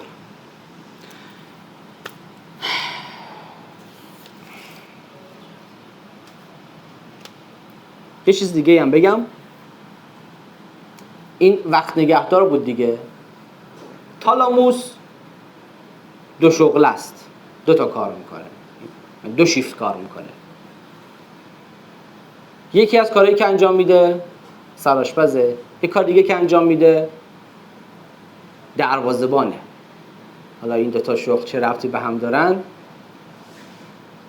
یعنی چی دروازه‌بان؟ دروازه‌بانی اطلاعات رو انجام میده. یعنی شما همین الان که اینجا هستید، اگر بخواید دقت بکنید میبینید که یه صدای مثلا ایر کاندیشنر داره میاد، یه صدایی از پشت سر من میاد که حرکت ماشین هاست، اون پشت مثلا عزیزان هستن رفت آمد میکنن، یه صدایی از اونجا میاد، گوشی یه کسی اسمسی براش میاد. ولی ممکنه شما خیلی از این اطلاعات رو ادراک نکنید، توجهتون مثلا اینجاست. بقیه اطلاعات داره چی میشه؟ فیلتر میشه، نمیاد در سطح آگاهی شما. به شما کمک میکنه که روی چیزی متمرکز بمانید. تروما اینو از بین میبره، فیلتر کردن از بین میبره. در نتیجه تالاموس وقتی کار نمیکنه، یا تالاموس وقتی به تعبیری عمل کردش مختل میشه، شما با سیل عظیمی از اطلاعات مواجه میشید. توی فیلم ها دقت کردید یا بعضی وقتا نشون میده که یک آدمی رو نشون میده که وسط جمع ایستاده، همه دارن میرن میان، سر و صدا میشه، دوربین تصویرش مات میشه و این آدم سر جاش میخکوب شده. این به تعبیری داره همین وضعیت رو نشون میده. حجم وسیع اطلاعات وارد میشه، فیلتر نمیشه، ما نمیدونیم با این حجم وسیع اطلاعات باید چه کار بکنیم، پس در نتیجه آشفته میشیم، گیج میشیم، به هم میریزیم. به همین خاطر افراد تصمیم میگیرن که از این وضعیت خارج بشن. چه کار میکنند؟ رو میارن به مواد، رو میارن به کرخت کردن خودشون، رو میارن به هر چیزی که با این حجم وسیع اطلاعات مواجه نشن. و متاسفانه وقتی شما سعی میکنی با اطلاعات مواجه نشی، مشخصاً در اون اطلاعات اتفاقات خوشایند، تجربیات لذت بخش، چیزهای خوب و امیدوار کننده هم وجود داره. ولی چون سیستم رو خاموش کردی، هیچ اطلاعات مثبت، لذت بخش و امید بخشی به بالا منتقل نمیشه. در نتیجه انگار تروما باعث میشه که شما تنها تصور و برداشتی که از زندگی دارید خلاصه بشه به همون برش دردناک.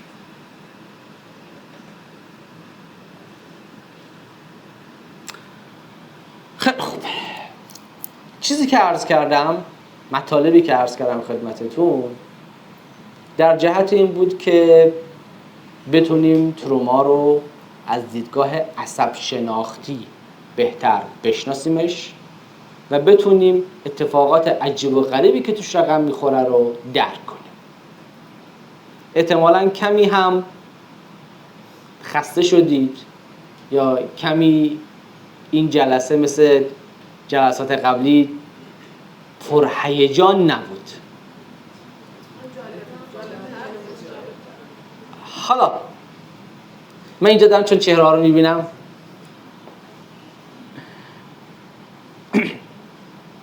سنگین بود، مبحث سنگین بود. اما توی جلسه بعدی که فصل چندم میشه؟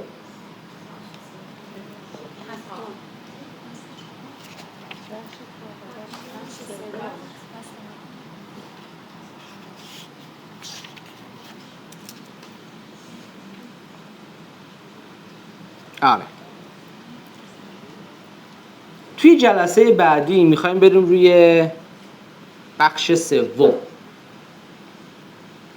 که میشود ذهن کودکان و این قسمت شاید یکی از مهمترین قسمت‌های کتاب، یکی از مهمترین قسمت‌هایی که میتونه به ما بینش‌های خیلی خیلی متفاوتی بده. شاید نیاز باشه ما روی این قسمت بیشتر از بقیه قسمت‌ها تأکید بکنیم و تأمل بکنیم. حتما مطالعه بفرمایید. میایم سعی میکنیم که ببینیم در ذهن کودکان چه اتفاقی میفته که ازش به عنوان تروما یاد میکنن.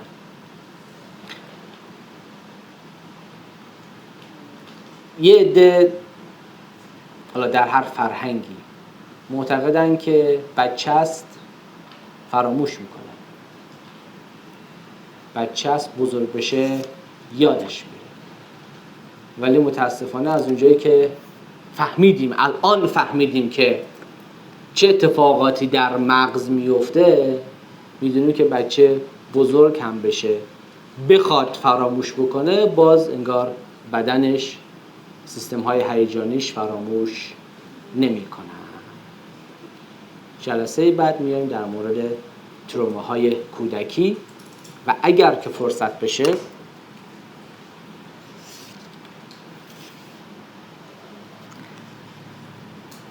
فرصت بشه من خیلی دوست دارم برای شما در مورد تروماهای بین نسلی و رازهای مگوی خانوادگی صحبت کنم.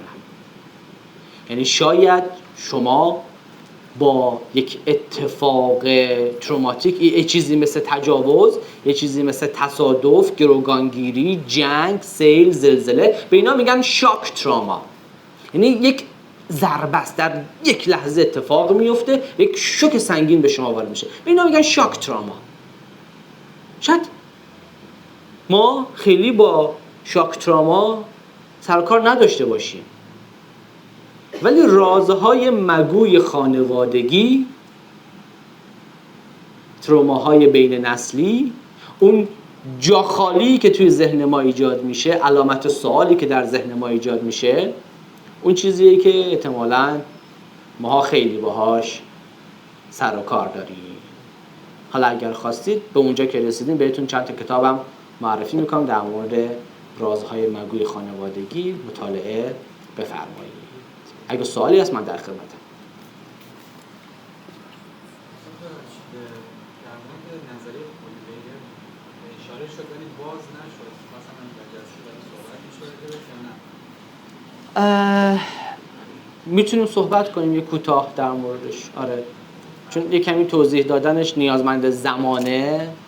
آره. میتونیم جلسه بعد در موردش صحبت کنیم حتما. خواهش میکنم. دیگه سوالی نیست؟